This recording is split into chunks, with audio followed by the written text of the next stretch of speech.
आज पूर्व जिला अध्यक्ष तथा प्रभारी जिला चंपावत दीपक मेहरा ने कहा, आपदा प्रभावित क्षेत्रों की सरकार हर संभव मदद कर रही है। नमस्कार, आप देख रहे हैं welcome to Haldwani news channel Uttarakhand में हृदय कश्यप। और इस समय हम हैं पूर्व जिला अध्यक्ष श्री दीपक मेहरा जी के यहाँ, और इस समय अनुशासन समिति के अध्यक्ष भी हैं वो प्रभारी चंपावत जिले के। तो इस समय उत्तराखंड में जो आपदा आई है उसमें भारतीय जनता पार्टी का क्या रोल है, वो हम पूछना चाहते हैं श्री दीपक जी से। देखिए, ऐसा है कि अभी जो प्राकृतिक आपदा आई है, पिछली बार गढ़वाल क्षेत्र को ज़्यादा प्रभावित की थी, लेकिन दुर्भाग्य से इस बार हमारा जो नैनीताल जिला या कुमाऊं क्षेत्र का काफ़ी व्यापक क्षेत्रों में उसने भारी भरकम एक हानि जो है वो जनहानि और साथ में लोगों के क्षेत्रों की जानों पर, इसके अलावा अन्य चीज़ों पर भी बहुत आपदा ने बहुत बड़ा प्रभाव डाला। और लेकिन हमारे जो इस वक्त वर्तमान में मुख्यमंत्री जी हैं पुष्कर सिंह धामी जी, वो बहुत रैपिड एक्शन में आए, वो बहुत द्रुत गति से उन्होंने पूरे क्षेत्र का अपने जो आपदा के अपने कैबिनेट मंत्री हैं श्री धन सिंह रावत जी, उनको साथ में लेकर और अपने क्षेत्र में जो इस प्रकार से उन्होंने भ्रमण किया, अपने प्रदेश अध्यक्ष जी जो अपने मदन कौशिक जी हैं, उन्होंने भी जिस प्रकार से अपना भ्रमण करते हुए सारे कार्यकर्ताओं को एकजुट करते हुए आपदा के राहत कार्य में अपने पूरे प्रशासन, शासन और संगठन को जिस प्रकार से भारतीय जनता पार्टी का पूरा संगठन भी लगा और अपनी सरकार भी लगी, और पूरे आपदा क्षेत्र में भ्रमण जिस प्रकार से रात दिन अपने मुख्यमंत्री जी अपने हवाई दौरे कर रहे हैं, अपने हेलीकॉप्टरों से जा रहे हैं, अपने ट्रैक्टरों से जा रहे हैं, लोगों के बीच में जाकर उनकी समस्याओं को सुन रहे हैं, उनके दुख को सुन रहे हैं, उनके दुखों को बांट रहे हैं, और राहत की जिस प्रकार से तेज गति से आपदा में इस प्रकार का जो कार्यक्रम हो रहा है, जिस प्रकार से अपने राहत की सेवा दी जा रही है, वो मैं समझता हूँ पूर्व में भी कभी ऐसी नहीं हुई। और जिस प्रकार से इसकी गंभीरता को समझते हुए उत्तराखंड में जो आपदा आई है, अपने जो कैबिनेट मंत्री हैं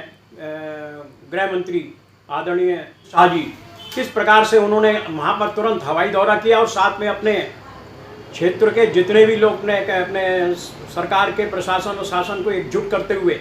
जिस प्रकार से राहत के लिए उन्हें एक आश्वासन दिया, और बहुत बड़ी अच्छी आर्थिक राहत की घोषणा तुरंत होने वाली है। और राहत की जिस प्रकार से अन्य क्षेत्रों में भी अपने मुख्यमंत्री जी आज भी जा रहे हैं, कल भी जा रहे थे, रोज रात दिन, कल ना रात देख रहे हैं ना दिन देख रहे हैं, पानी के बीच में घुस जा रहे हैं, अपने सुरक्षा की कोई चिंता नहीं करते हुए। मैं समझता हूं कि इतना बड़ा राहत का कार्य चल रहा है, ये अपनी जो जनता जो इतना जिसको इतने जख्म लगे हैं उसको बहुत बड़ा मरहम का काम हो रहा है। अभी पीछे मैं भी चंपावत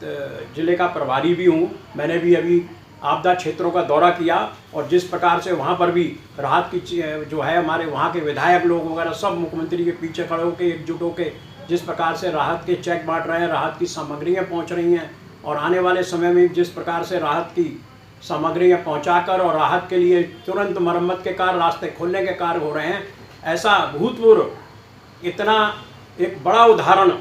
आपदा के लिए हमारे मुख्यमंत्री जी पेश कर रहे हैं, अपनी पूरी टीम के साथ एकजुट होकर, और सारा पूरा संगठन उनके पीछे एकजुट के खड़ा हुआ है, और पूरा शासन प्रशासन उनके पीछे लगा हुआ है। आज भी उनका दौरा यहाँ पर संभावित है। एक आश्चर्यजनक सराहनीय कार्य करते हुए उन्होंने जिस प्रकार से राहत पहुँचाने का कार्य किया है, मैं समझता हूँ कि उसको जनता की बहुत बड़ी एक आशीर्वाद उन्हें प्राप्त होगा, और आने वाले समय में भी किस प्रकार से आपदा से निपटा जाए उसका एक बहुत बड़ा उदाहरण पेश होगा। यदि बात की जाए जो आपदाएं आती हैं, चाहे उसे कोरोना काल मान लीजिए, कोरोना काल में भी भारतीय जनता पार्टी को मैं देख रहा था, मैंने खुद देखा है अपने आंखों से कि जितने भी पदाधिकारी थे, चाहे विधायक हों, मंत्री हों, जो भी हों, सब जनता की हेल्प करने के लिए बाहर बैठे थे गेट के बाहर। और मैं कुछ विपक्ष पार्टी का नाम नहीं लूँगा, विपक्ष पार्टी के लोगों के घर गया मैं तो उनके घर में ताला पड़ा था, मतलब ऐसा देखा मैंने। इतना दुर्भाग्य है इस बात का कि जो विपक्षी लोग हैं वो आपदा में भी राजनीति तलाश कर रहे हैं, उसमें भी अवसर तलाश कर रहे हैं, जबकि उनको राजनीतिक स्तर से ऊपर उठकर जनता की सेवा के लिए सरकार के पीछे एकजुट हो जाना चाहिए था। और जो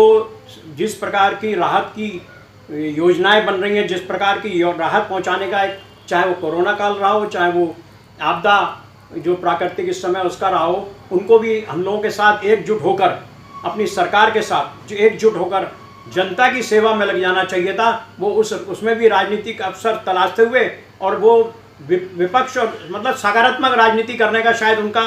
जो है वो उनकी प्राकृतिक सोच ही खत्म हो चुकी है, ऐसा मुझे लगता है। इसलिए ये एक दुर्भाग्य है इस प्रदेश का कि ऐसे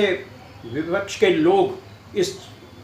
जो है अवसर के तलाश में रहते हैं। तो क्या आगे आने वाले भविष्य में भी उनको ये रचनात्मक सोच में भागीदारी ना करना एक बहुत बड़ा संदेश जनता के बीच में भी जाता है कि नेगेटिव पॉलिटिक्स करने वाले लोगों के साथ जनता किस प्रकार से व्यवहार करेगी, ये हम लोगों ने उन पर छोड़ रखा है। सब यदि जनता इस बात को मान रही है, कह रही कि आगामी 2022 में सरकार चाहे विपक्ष कितने में जोर लगा, लेकिन सरकार तो भाजपा की ही बनेगी। यस, ऐसा ही है,